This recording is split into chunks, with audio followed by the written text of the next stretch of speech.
Hey, what's up? What's up, my friends? Happy Monday to you.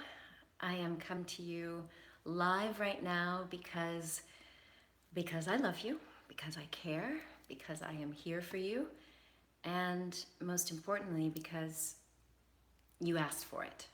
There's so many people who have reached out uh, really in the last several months, but definitely in the last week since we heard about the passing of Kate Spade and Anthony Bourdain, or as the Americans would say, Bourdain. And this is a very heavy topic, I know, what to do when you feel completely hopeless. And all I can say is my heart is with you if that's how you feel. I know how that feels. And so many people in this tribe, in this community, besides me, other people who've gone through depression, anxiety, PTSD, all of the suicidal thoughts and ideations. We've been talking a lot about this because it's it's topical, obviously.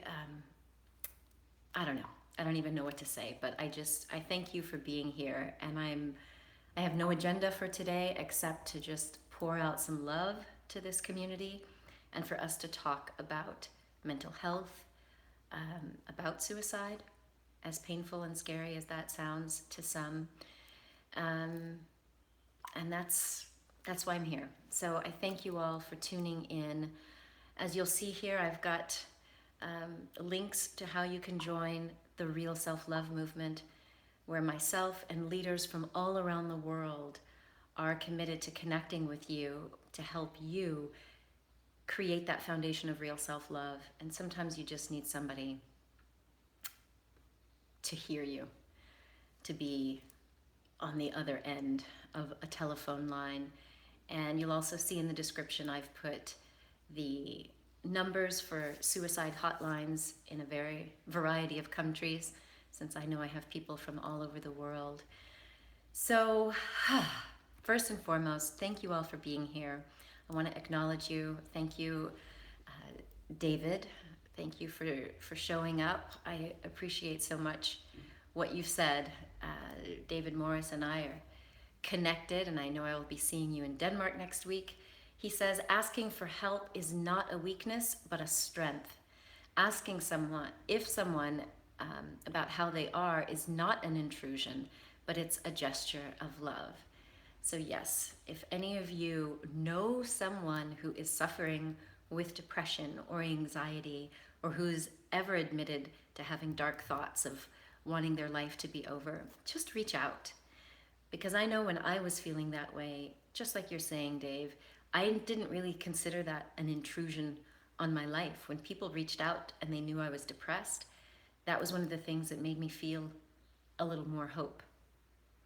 And the reason I wanted to talk about hopelessness today is simply because there are many, many times when, if no matter what the cause of your depression, I experienced it in a couple different ways.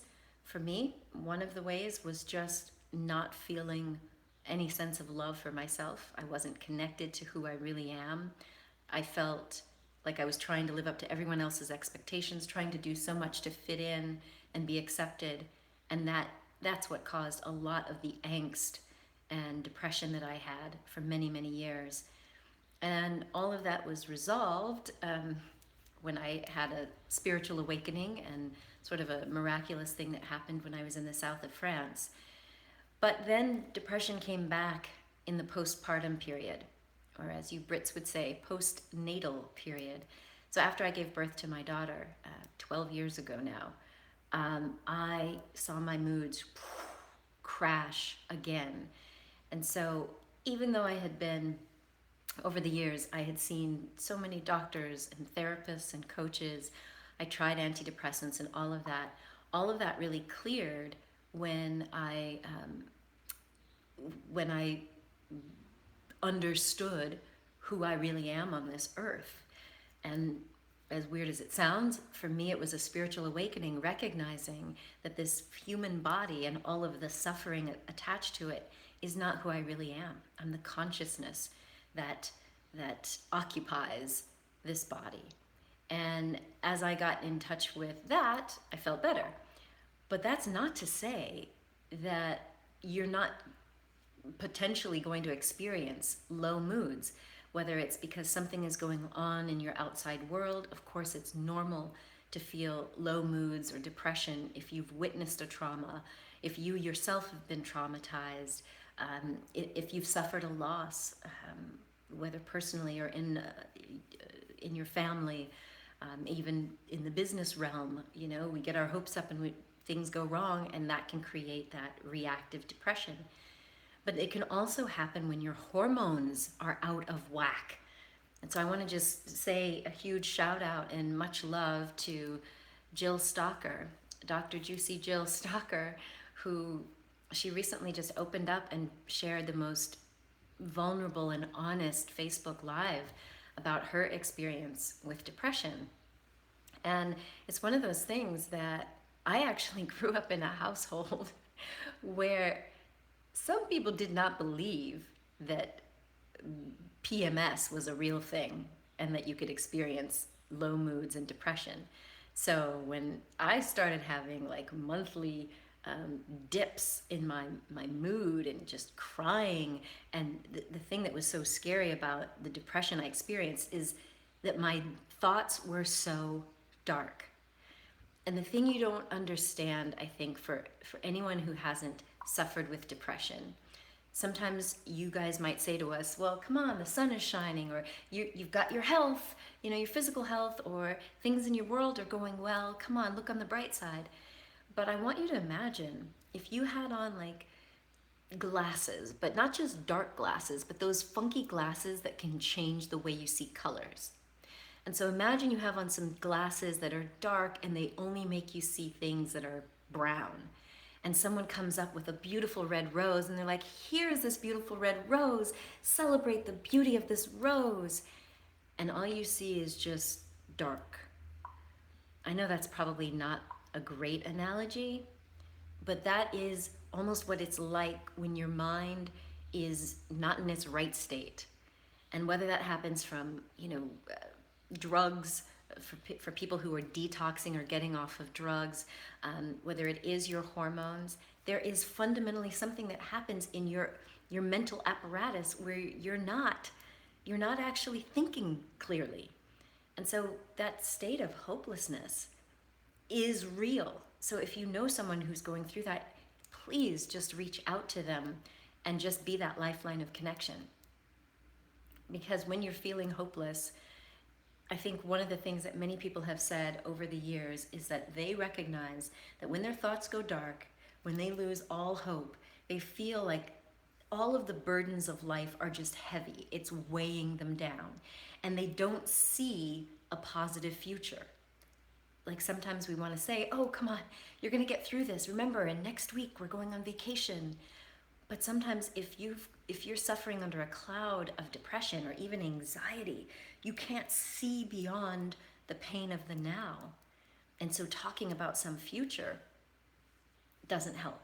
And sometimes that future is so uncertain, or they start to catastrophize and imagine that future is so full of more pain, more loss, more drama, that sense of hopelessness continues. And so I just want to, open up this dialogue to all of you in this community, simply because I had a conversation with somebody last week, and this was after learning about the apparent suicide of Kate Spade. And we were talking about how some people, when they're suicidal, when they have thoughts, and maybe they don't have a full plan, but they just have these thoughts of maybe they think their life would be better if they were gone, or they think their family and friends would be better off if they weren't in the world, or they think it's just the solution to their pain. Well, I was talking to someone else who had also experienced the same kind of thoughts of suicide, actually the person I was talking to didn't want to commit suicide in the past.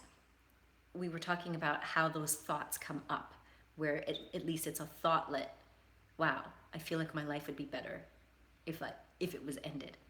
And there's a feeling amongst people who've ever had those thoughts that when you see a news report or you hear about somebody that's committed suicide, sometimes those people can, the people here can actually feel jealous. Now, I know you probably can't even imagine being jealous of someone committing suicide, but if you've ever had those dark thoughts, you're thinking, that person is now free from their pain. But we don't think about all of the aftermath. Or sometimes, people say, how could Kate Spade do that when she's leaving her 13-year-old daughter behind? Like, why that seems so selfish, because, what are you doing to the people who are left? And it's true, those of us who are left, we are definitely the ones suffering. But when you're the one with these dark thoughts, it doesn't compute that way inside of our heads. And so the one thing that I can say, I hate to even say research studies show, but it's true.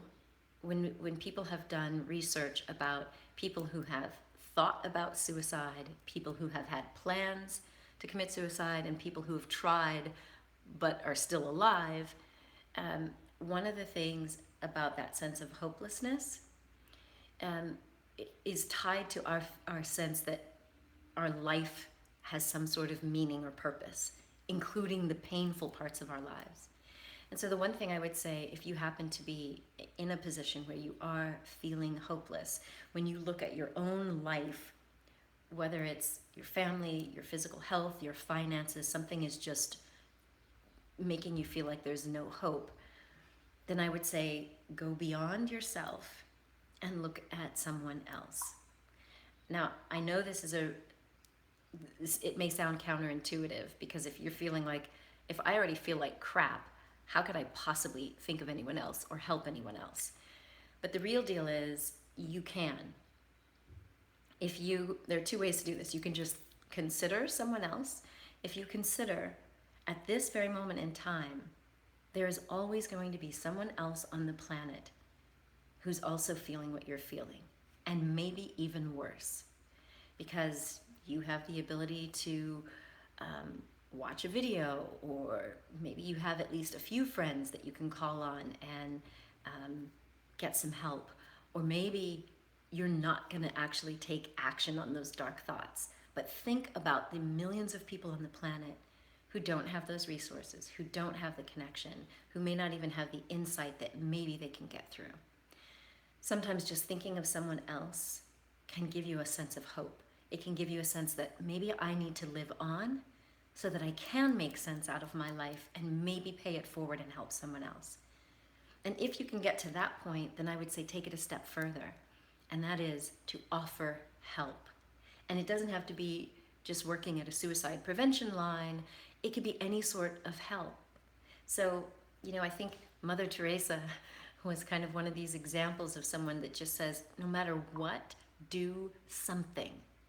Even if it's just a smile, even if it's just being at the grocery store and helping someone with their bags to their car. Okay, don't freak them out. Don't make them think that you're stealing their groceries.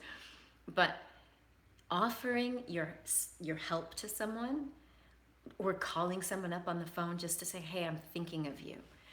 Offering your help gets you out of your sense of isolation and hopelessness. It gets you out of this sense that you don't matter. And it connects you again to this shared humanity. Because you're never alone. Even though it feels, when you are hopeless, when everything seems like it's weighing you down and you have so much darkness in your mind, it feels like you're alone.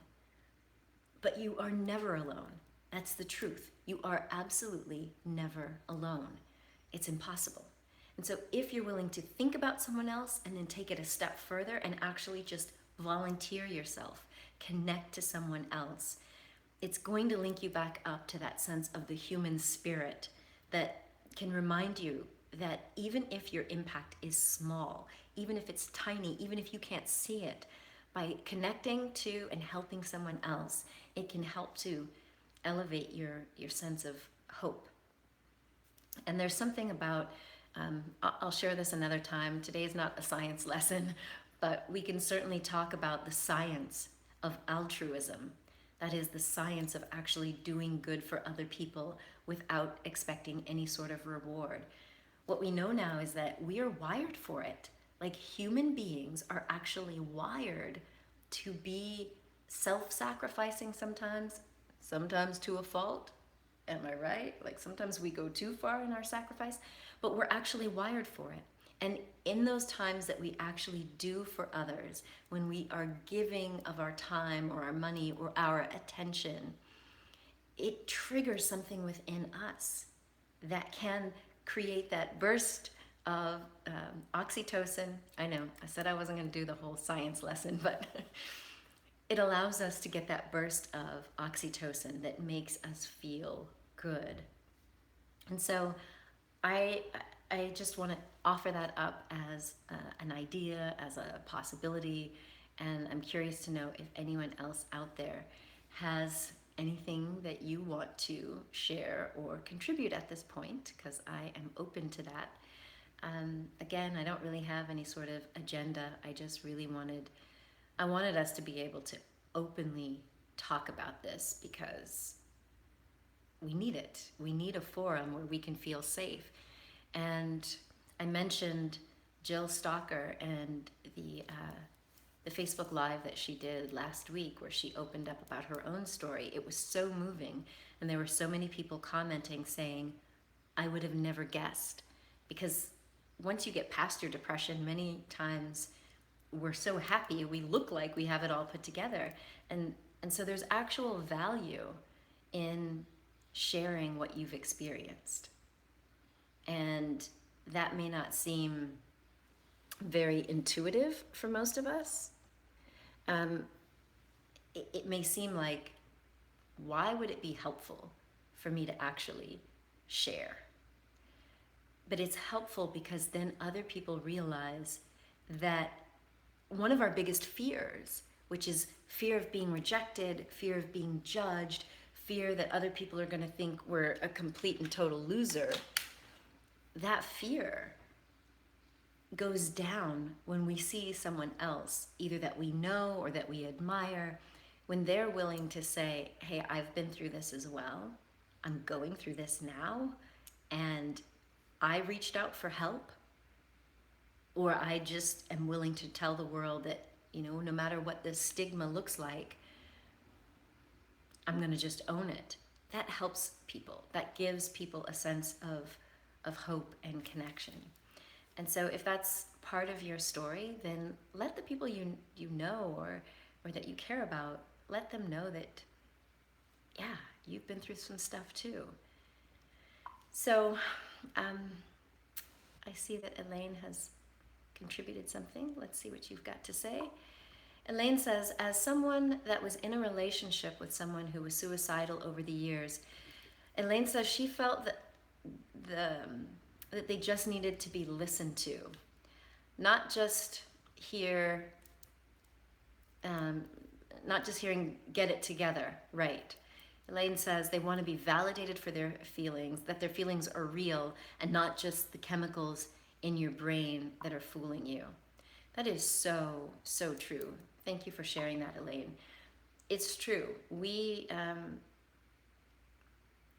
I had a conversation with someone else earlier today who said, I just want to be comforted. I don't necessarily need a lot of words about look on the bright side or you're going to get through this or, trying to offer solutions.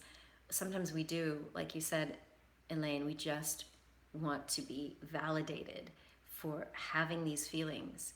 And admitting that you're having the feelings, saying it out loud or writing it in your journal, that can also help you get that sense of peace. That you're not crazy, you're not making this stuff up. But if you can start to externalize it, then you can start to realize that those thoughts are not you. And then you don't have to judge yourself. Just because you're having dark thoughts doesn't mean you're a bad person. So thank you for that. So Sarah also had something to say. Sarah Brandis says, I think there's a lot to be said for learning to recognize our own triggers and patterns. Those things we do just before we start feeling really hopeless, assuming it happens more than once. That's the place to catch it early. And Sarah says for her, her tell is when she stops wanting to talk. And that's actually when you need to talk. Thank you for sharing that, Sarah. Thank you. Absolutely. One of our Real Self-Love leaders, Taz Thornton, just published recently on medium.com on her blog also that idea about self-awareness, knowing your triggers, knowing your signs, and then taking action. So to your point, Sarah, when we start feeling hopeless and you recognize, oh, I'm withdrawing from people, I'm sending phone calls automatically to voicemail, or I'm eating more than I usually would eat, binging on chocolate or whatever, sleeping more or not sleeping, noticing what those triggers are or those signs are that you're taking a sort of downward spiral is key. And just as someone who might be suicidal, when we're there, we go through our minds all the reasons why being out of this world might be better and even the ways that we might do it. I want anyone out there who's ever repeatedly experienced this feeling of hopelessness to instead make a list of things that you will do. It's like an emergency preparation plan. If you know that you have a tendency to go down into the deep, dark places of depression or suicidal thoughts, then make a plan that says, if I start noticing one of these triggers, if I feel myself dipping too low, I will get up and go take a walk. I will reach out to someone, like literally make a plan. Rather than staying in your head and making a plan for how you're going to get off the planet, make a plan for what you can do to try to raise that energy back up and to connect with a sense of hope. So whether that's, okay, I'm just going to force myself to go to yoga, or I'm going to go out into nature, or I'm going to, like I mentioned before, I'm going to go volunteer somewhere. I'm going to help someone. That's one of the things that you can do, is make a plan, know your triggers, and make a plan. So thank you for that. So Naman says, yeah, how could, if someone's life is totally destroyed by an acid attack and their body is paralyzed after abuse, that person is likely to commit suicide. Is it fine to do in such conditions? Well, Naman, I know you're in India, where the concept of karma is much more commonly known than for us in the West.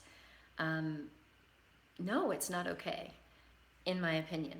I know that I had feelings of depression and wanting my life to be over.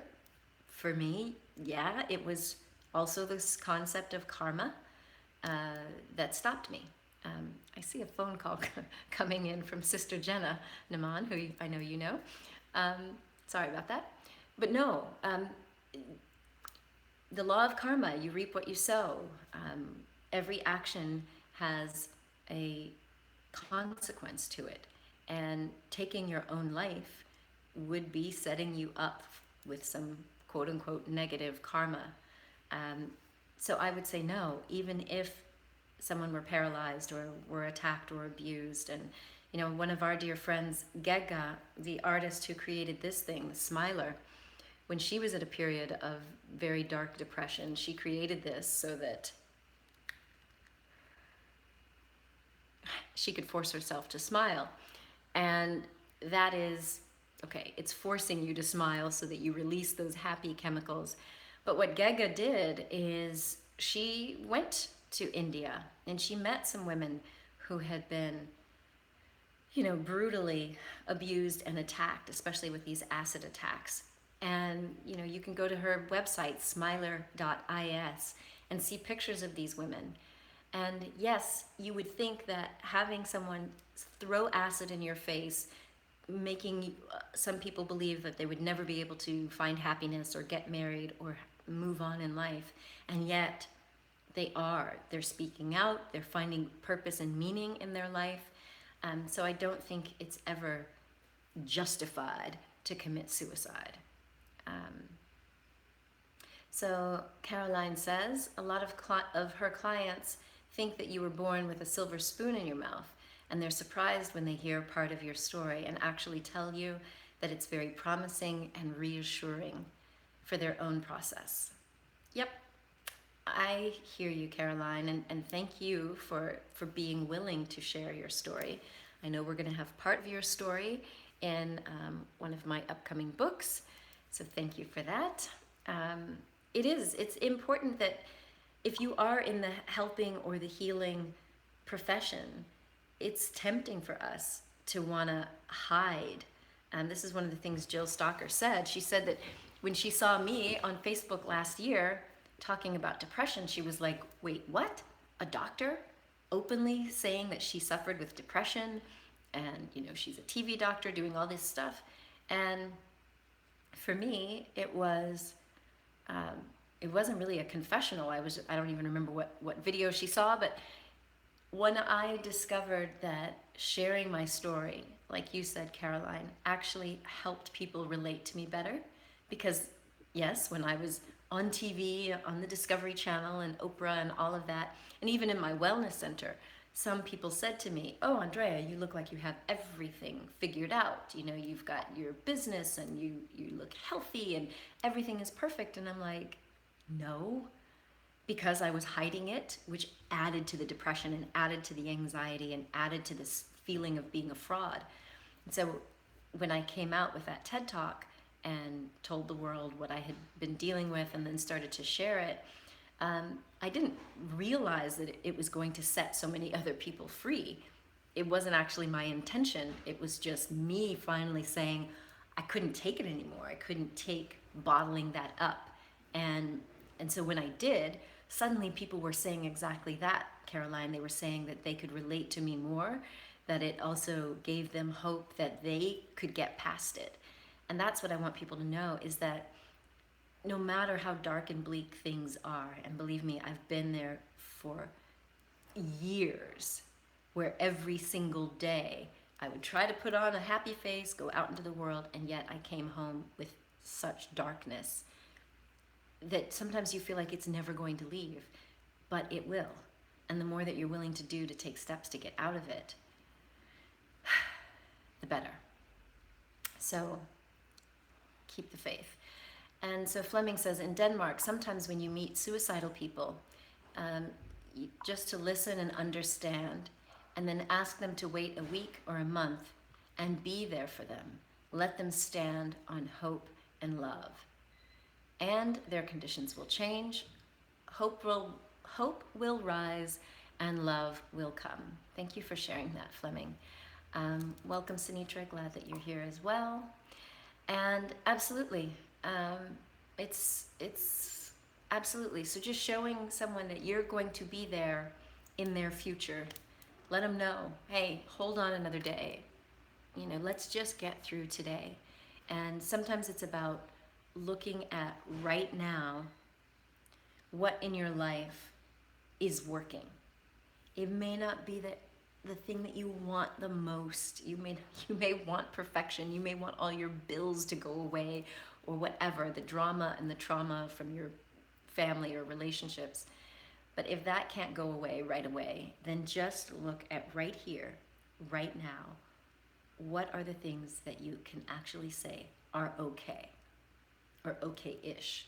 Like, okay, at least I'm alive and in a safe place. And really allow yourself to let that sink in. Let yourself be mindful and aware that you're safe. And sometimes I have clients, having worked with people with trauma in their past, and sometimes still in traumatic relationships, where they've literally had to go to the car or to a bathroom or to their closet just to feel that sense of safety.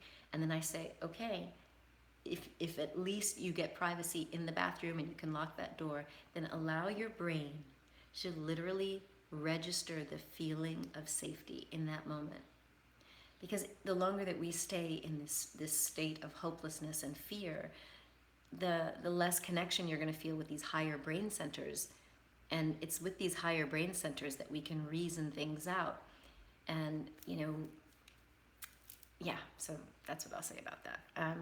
So Fleming also says, in January, you had in an American school one suicide among one student, which developed to 6 in a week. So Antivirus Youth was called, and you went to talk to them to share some of your personal stories to understand as an outsider. You come close and you can share hope and love and increase.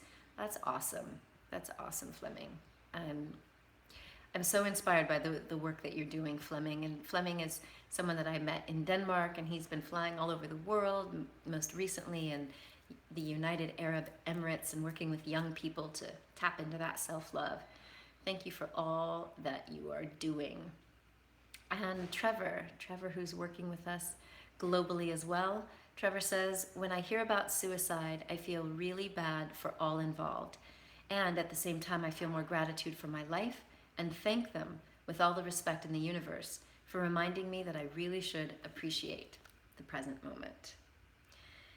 Yeah, I know you know, Trevor.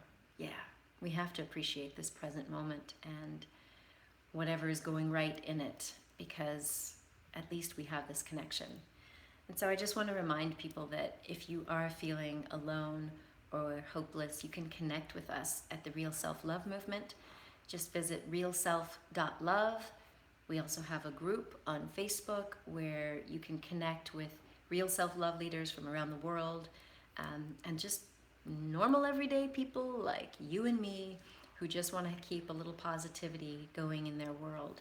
And so the group online, we offer a lot of love and support. Everything is totally free there. And a few times a year we get together in person.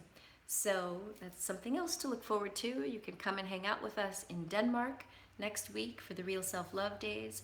And then this fall, we should be in the United States, probably in Florida. So I think it's really important for us to be able to get together in person whenever possible, because as we're on this journey to liberating our authentic self and finding that real self-love, sometimes it can be a very lonely journey. And while I'm here with you every week on Facebook Live and YouTube Live, it's also nice to actually get into close proximity so you can get a hug and get your energy boosted that way. So I hope that this has at least let somebody out there know that you are not alone. You're not alone. I know what it feels like when you feel like things are pretty hopeless. But I would say, for the sake of your karma, for the sake of the people you leave behind, reach out. So the suicide prevention lines are in the description for this video. Reach out, because there's always someone to talk to. 24 hours a day, 7 days a week, there's always someone that you can talk to just remind yourself that you're not alone. And in the next few weeks, I just invite you to stay tuned, because I'll be hosting a series of masterclasses around how we recover from burnout and stress, how we increase our energy and start feeling better. I'm hosting these masterclasses to invoke a little bit of science. You know me, I want you to understand how your body and mind and your brain and all of this stuff works, understanding your hormones and your brain chemistry. Because sometimes the dark thoughts and the anxiety and the mood problems, sometimes that is linked to physiology. And I'm not saying that, everybody needs to be on like antidepressants, because they don't work for everyone. But there are some elements that we know that you need, that humans need, like sleep, like water, like good, nutritious food at regular periods. For some people, having your hormones checked is going to be helpful. Check out Jill, because she was talking about, and of course Jill is an expert in hormone optimization. She's literally changed her medical practice to focus on that after her own hormonal awakening. But we know that if your thyroid is low, if your estrogen is whacked out, these are things, and even testosterone, these are things that are tied to our mood, our cognition, and so sometimes you just got to find out what's going on the inside. Your blood sugar, your blood pressure, your hormones, like find out what that stuff is looking like so that you can find the most healthy, safe, natural approach to balancing your internal chemistry. And then, yes, of course, on this mini series, I'm going to be talking about the most proven, safe, and effective ways to recover from burnout and breakdowns, to help you increase your energy. And really, my goal for you is that you become the master of your own life force energy. That's what we have the potential to do. And so, as my gift to you, I'm going to connect you with some of the other doctors and researchers and psychologists that I have been working with for myself to keep myself healthy, happy, and sane. Not insane, I said and sane. Because what I know is that when we take on this mission that many of us are on to be of service in the world, whether you're an empath or a light worker or a healer or a coach, when you've decided to take it seriously, that you want to be a contribution to the world, some of us tend to go a little too far and we can burn out. We overgive. And I don't know if there's any other codependent rescuer types out there, but sometimes we go too far and we can burn out, or in the helping professions like healers and doctors and nurses and teachers, some people can develop what's called compassion fatigue, that all this caring for others can actually wear us out. And so you'll see next month this series about how to balance yourself internally, like tuning into your needs based on your physiology, your chemistry, based on your personality. I want you to really know yourself so that you can become a master at directing the energy in your body and in the environment so that you can actually feel fulfilled. Like most of us as coaches and healers, we got into this because we have this heart of compassion. And it's not about the money, although you should be making some money, but it's also about that sense of fulfillment that we get, that we're using our life for good. And if you are using your life force energy to the point of burnout, you're not going to feel fulfilled. And I want to help as many people on the planet with that, because I know that when you are turned on, full of energy and ready to live a life of service, that being fulfilled is going to make you want to give even more. But we have to be fulfilled, full and filled with our vital energy. So this whole series is going to be about how do you become the master of your life force energy? How do you reactivate your innate vitality code so that your body can replenish fuel and energy, so that your brain is energized and you return to a state of optimal well-being so that you really can be of service. And yeah, some of y'all may find out that you're so off track that your burnout or your breakdown is actually an opportunity to get recentered, to kind of take stock of your life. That's what happened to me when I was knocked on my butt and really feeling like this isn't sustainable. Like the overworking that many of us as solo entrepreneurs or single parents, light workers trying to save the world, we can often get to a point where we're so burnt out that we're like, you realize this is not sustainable. I can't go on like this. And so sometimes your breakdown or your burnout is an opportunity for you to shift your focus, get tuned back into your values, what you want to feel and experience in life, and then you make the changes that are necessary so that you do go on living, that you do go on fulfilling your life purpose. So you know, that's all I'll say about that. Just stay tuned because I will be sharing more about this series of how to recover from burnout quickly and increase your energy without becoming dependent on coffee or caffeine or energy drinks, those things that can also mess with your brain chemistry. We don't want you addicted and strung out on something else. So, my friends, I just thank you for being here. Please know that you're never alone. And once again, I'll say that if you connect with people in the Real Self Love community, I mentioned Taz Thornton. She is one of our Real Self Love leaders. She is an incredible coach. She's the author of Unleash Your Awesome, but she also delves into what she calls hashtag hippie shit, and she also puts on a shaman hat. So learning from medicine peoples around the world and her own journey into shamanism, and I know there are other people in our world that take people on these journeys using plant medicine and other wonderful modalities. All of that, there are people all around the world who are using different modalities to get to this state of self acceptance and peace. And I think that, it's interesting how science and psychiatry are starting to show the benefits of plant medicine.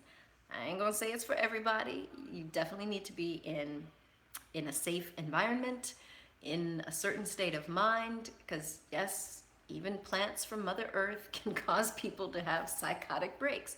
But there's incredible value. I'm listening to an audiobook at the moment by Michael Pollan about change your mind, and he's investigating, psilocybin and magic mushrooms and stuff, because it's incredibly powerful. And I know Kimberly Wright, who's going to be contributing to one of our books this year, she knows a lot more, so hopefully she'll be teaching us about that as well.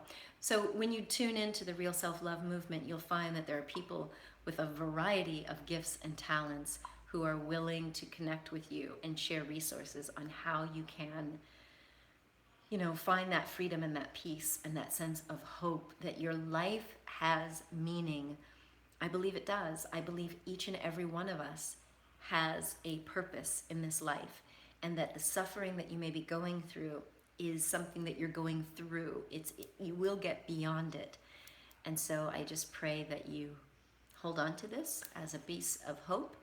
Stay tuned for that masterclass series. I'll be announcing it. So if you haven't already joined one of my email newsletter lists, visit AndreaPennington.com and get my free ebook, Liberate and Love Your Authentic Self, so that at least you're somewhere on my list.